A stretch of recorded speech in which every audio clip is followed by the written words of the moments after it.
Hi friends, welcome to our channel. Achyuta అవతారం ఈ మలయాళ movie prime వీడియోలో తెలుగులో స్ట్రీమింగ్ అవుతుంది భయ్య. రన్ టైం వచ్చేసి 2 అవర్స్ 5 మినిట్స్గా ఉంది. Directed by Puneeth. మాలవికా నందన్ గారు లీడ్ రోల్లో నటించారు. మరి ఈ మూవీ ఎలా ఉందో తెలుసుకోబోయే ముందు మన ఛానల్ని కాస్త సబ్స్క్రైబ్ చేసి సపోర్ట్ ఇవ్వండి భయ్య. నచ్చితే లైక్ చేయండి. సైబర్ క్రైమ్ నేపథ్యంలో సాగే ఈ మూవీ చూసిన తర్వాత నాకైతే కనెక్ట్ కాలేదు భయ్య. చాలా లాగ్ అండ్ బోరింగ్ ఫీలింగ్ వచ్చింది. అడల్ట్ కంటెంట్ ఏం లేదు, ఫ్యామిలీతో చూడొచ్చు. ఈ మూవీ గురించి మరింత డీటెయిల్గా తెలుసుకోబోయే ముందు ప్లాట్ ఏంటో చూద్దాం. సైబర్ క్రైమ్ స్కామ్లో ఓ ఫ్యామిలీ ఆర్థికంగా చాలా నష్టపోతుంది. ఈ క్రైమ్ని అరికట్టేందుకు ఆ ఫ్యామిలీలోని అచ్యుత అనే అమ్మాయి ఏం చేసింది, తర్వాత ఏం జరిగింది అనేది ఈ మూవీ స్టోరీ. స్టోరీ అంటూ పెద్దగా ఏం లేదు, తీసుకున్న పాయింట్ని కూడా అంత ఎంగేజింగ్గా చూపించలేరు. చాలా స్లోగా లాగదీసినట్టు అనిపించింది భయ్య.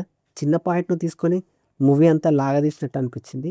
క్లైమాక్స్లో తప్పితే మూవీలో థ్రిల్లింగ్ మూమెంట్స్ కానీ వావ్ ఎలిమెంట్స్ కానీ పెద్దగా ఏం లేవని చెప్పాలి. క్లైమాక్స్ కొంతవరకు పర్వాలేదు అనిపించింది. మూవీ ఫస్ట్ హాఫ్ క్యారెక్టర్ ఇంట్రడక్షన్తో పాటు చాలా స్లోగా అనిపించింది. ఇంకా సెకండ్ హాఫ్ కొద్దిగా పర్వాలేదు అనిపించింది. తెలుగు డబ్బింగ్ పర్వాలేదు. నటన పరంగా అందరికందరూ వాళ్ళ వాళ్ళ రోల్లో బాగానే చేశారని చెప్పొచ్చు. ఓవరాల్గా నాకైతే యావరేజ్ ఫీలింగ్ అయితే కలిగింది భయ్య.